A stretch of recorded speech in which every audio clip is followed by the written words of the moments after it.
Until the last few years, the mere mention of the word psychology in connection with business was apt to be greeted with a shrug of the shoulders, a significant raising of the eyebrows, and the change of the subject.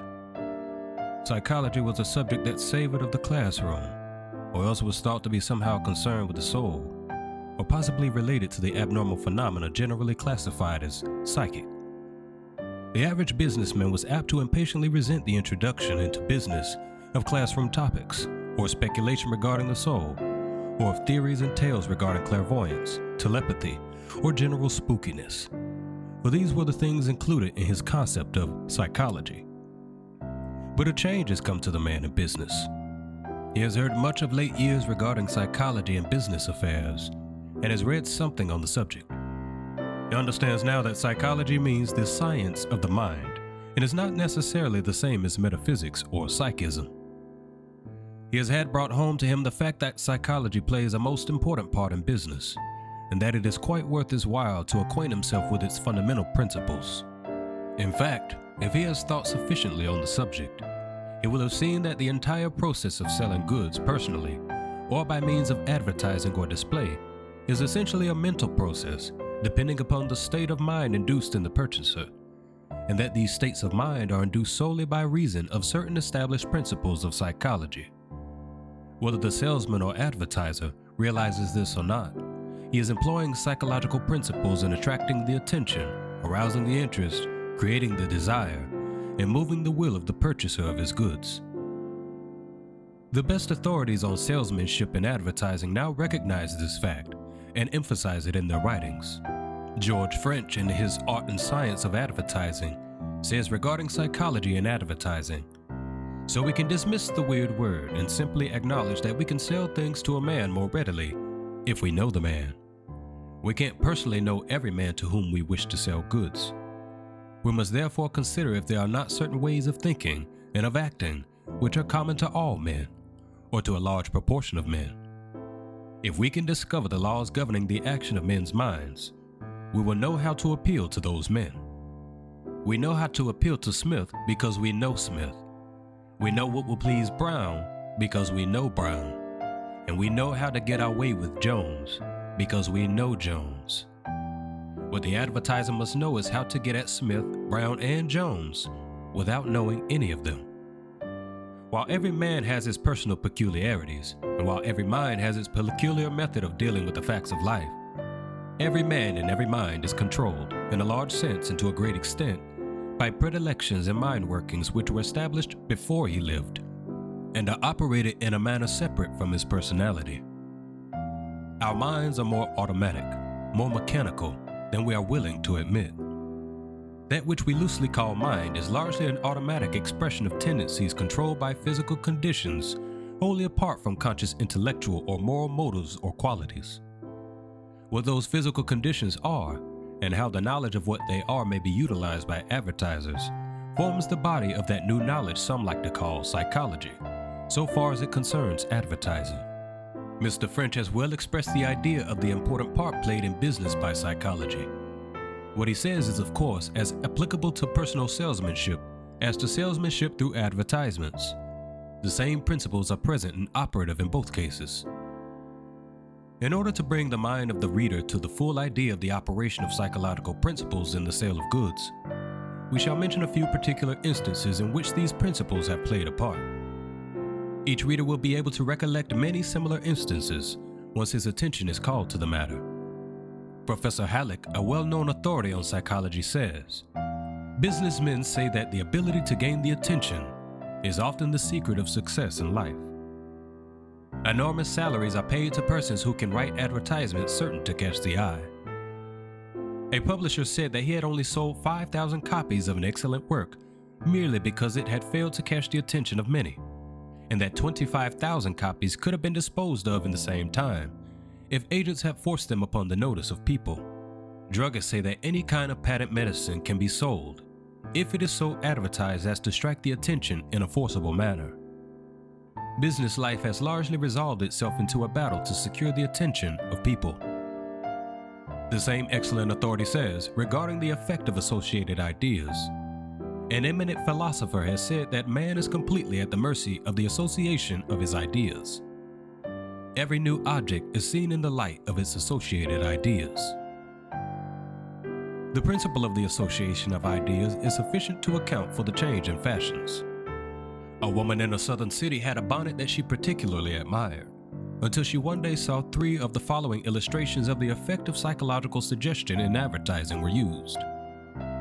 The use of the direct command, as the ad men call it, is very common. People are positively told to do certain things in these advertisements. They are told to take home a cake of Hinky Dink soap tonight. Your wife needs it. And they do it. Or they see a mammoth hand pointing down at them from a sign, and almost hear the corresponding mammoth voice as it says in painted words, "Say you, smoke honey dope cigars, they're the best ever." And if you manage to reject the command the first time, you will probably yield at the repeated suggestion of the same thing being hurled at you at every corner and high fence, and honey dope will be your favorite brand until some other suggestion catches you. Suggestion by authority and repetition, remember, that's what does the business for you. They call this the direct command in the advertising schools. Then there are some of the other subtle forms of suggestion in advertising. You see staring from every bit of space on billboard and in newspapers and magazines. You want a cracker, or something of that sort, and you usually wind up by acquiescing. And then you are constantly told that babies howl for Grandma Hankins' infantile soother. And then when you hear some baby howling, you think of what you've been told they are howling for, and then you run and buy a bottle of Grandma Hankins. And then you are told that some cigar is generously liberal in size and quality, or that some kind of cocoa is grateful and refreshing, or that some brand of soap is 99.999% pure, etc., etc. Only last night I saw a new one. Somebody's whiskey is smooth. And every imbiber in the car was smacking his lips and thinking about the smooth feeling in his mouth and throat. It was smooth. The idea, not the stuff I mean. And some other whiskey man shows a picture of a glass, a bottle, some ice, and a siphon of seltzer with simply these words, "Old Boy's Highball. That's all." All of these things are suggestions, and some of them are very powerful ones too, when constantly impressed upon the mind by repetition. I have known dealers in spring goods to force the season by filling their windows with their advanced stock. I've seen hat dealers start up the straw hat season by putting on a straw themselves, their clerks ditto, and then a few friends. The sprinkling of straws gave a suggestion to the street, and the straw hat season was opened.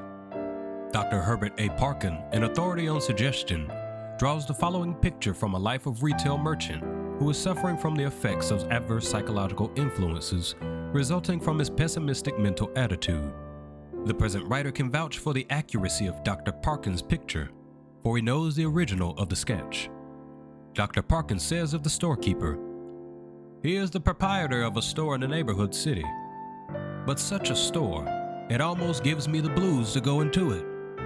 His windows are dressed year in and year out with the same old signs, and there is nothing to give the store the cheerful appearance so essential to an up-to-date business establishment. But the atmosphere of the place is only in keeping with the proprietor. When he started in business 30 years ago, he employed 8 clerks, but his business has fallen off till he does all the work himself and is scarcely able now to pay rent, although competitors around him are increasing their business steadily every year." In the course of a 15 minutes conversation the first time I met him, he told me all his troubles, which were many. According to his story, everyone had been trying to get the better of him ever since he started in business. His competitors resorted to unfair business methods. His landlord was endeavoring to drive him out by raising his rent. He could not get an honest clerk in his store. An old man had not an equal chance with a young man. He could not understand why people he had catered to so faithfully should be so ungrateful or so fickle as to give their patronage to every upstart who went into business in the same line as his. He supposed that he could work all along, as he was doing, from morning till night without a holiday, till he was driven to the poorhouse or died. And although he has been in the same stand for 15 years, There was not a single person he could call on if need of a friend, etc. Although I have had occasions to visit him many times during business hours, I have never heard him address a cheerful or encouraging remark to a customer. On the other hand, he waited on them, not only with an air of indifference, but apparently as if he were doing them a favor by allowing them to trade at his store, while others who dropped in to ask permission to use his telephone or to inquire about residents in the neighborhood were soon given to understand by his manner and answers that he considered them a nuisance and hoped they had not mistaken his store for an informant bureau. I have purposely led him in other channels of conversation with the same result.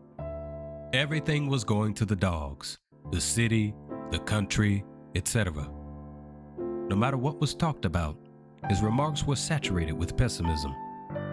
He was ready to blame everything and everyone for his condition, and when I ventured to suggest that much of his trouble was due to his attitude, he was ready to show me to the door.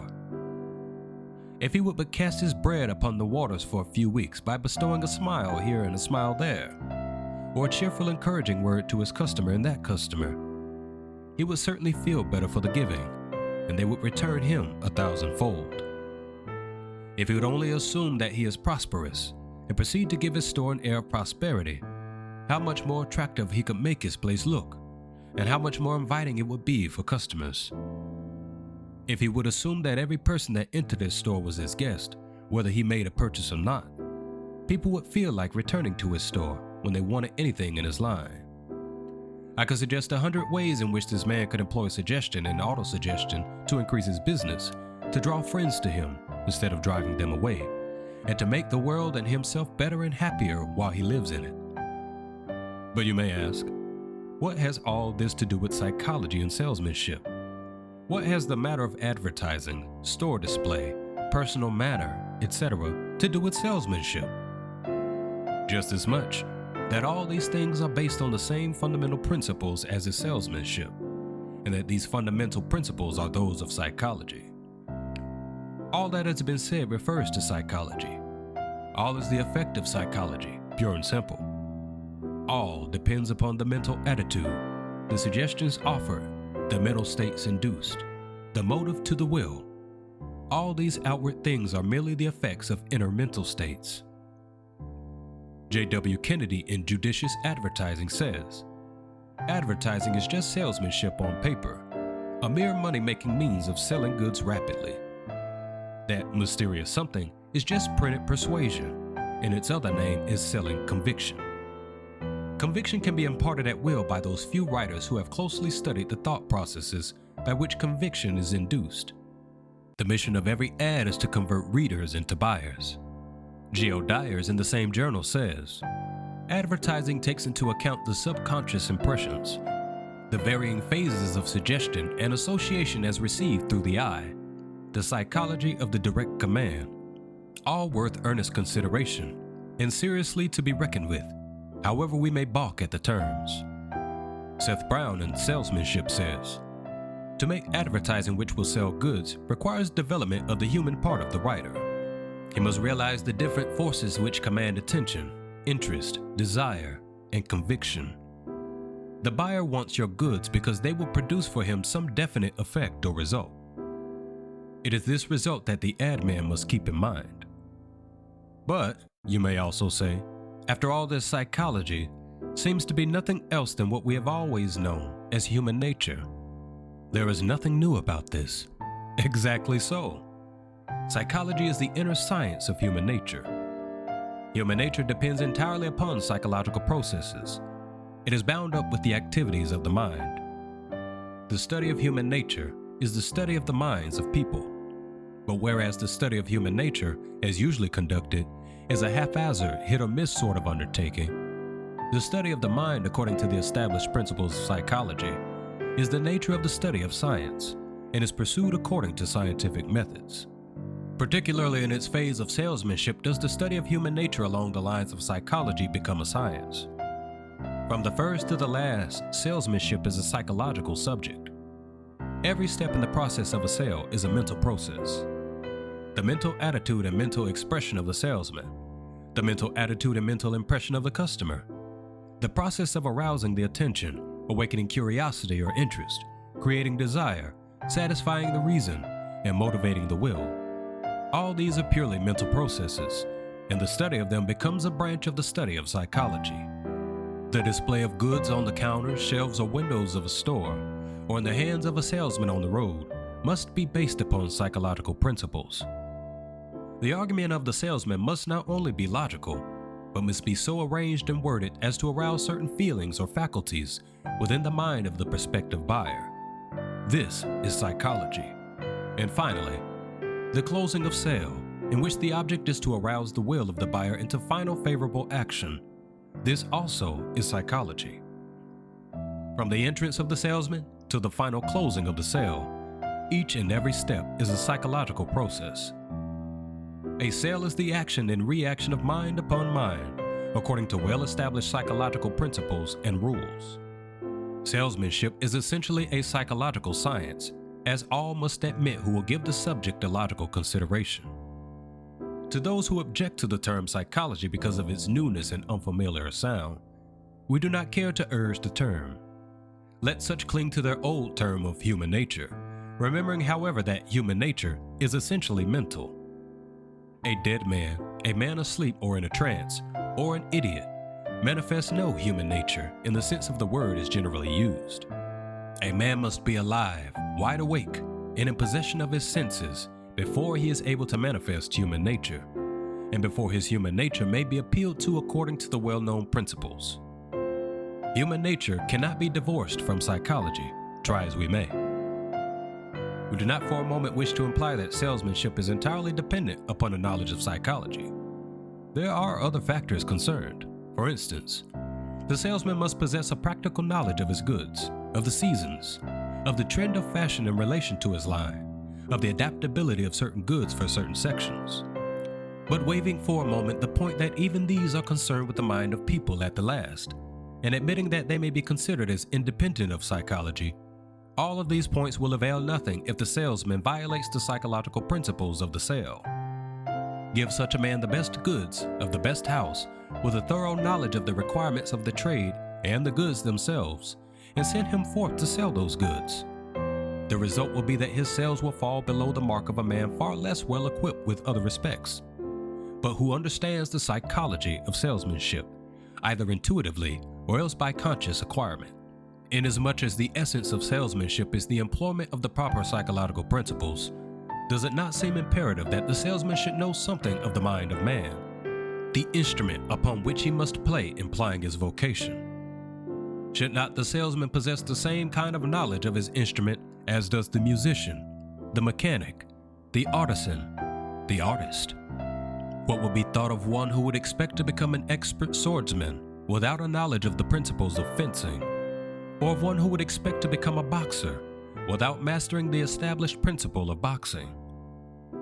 The instruments of the salesman are his own mind and the mind of his customers. He should acquaint himself thoroughly with both.